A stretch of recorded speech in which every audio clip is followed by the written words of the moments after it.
عرض سلام و وقت بخیر خدمت افرادی که توی چنل معامله‌گر منظم دارن ویدیوی ما رو تماشا میکنن.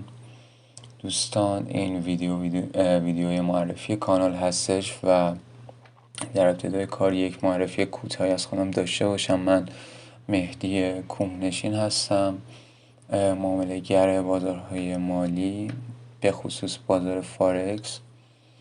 حدود 3 سالی که به صورت حرفه‌ای دارم ترید کار میکنم و به سبک سوینگ تریدینگ ترید میکنم. براینده به شدت خوبی دارم و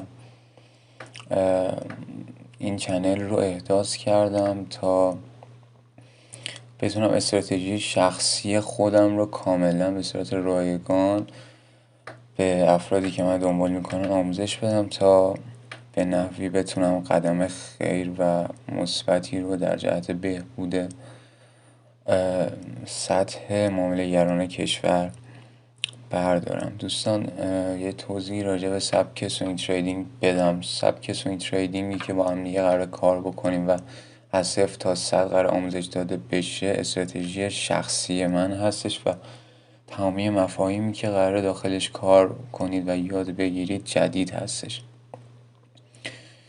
و به نحوی با مفاهیمی که قبلا یاد گرفتید کاملا متفاوته. ازتون تقاضا دارم که دنبال کنید آموزش ها رو و بهتون قول میدم اگر کامل آموزش های ما رو دنبال کنید و 0 تا 100 آموزش ها رو ببینید تا انتهای دوره قطعا به یک تریدر موفق تبدیل خواهید شد، به شرط اینکه کاملا تمرکز کنید، تمرین بکنید تا بتونید باگ های اجرایی خودتون رو در بیارید و به صورت صحیح بتونید استراتژی رو اجرا بکنید.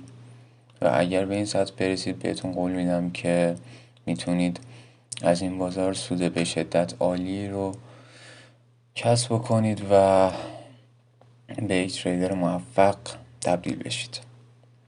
متشکر. امیدوارم که ما رو دنبال کنید و یک قدم مثبت در راستای بهبود لایف استایل و زندگی خودتون بردارید.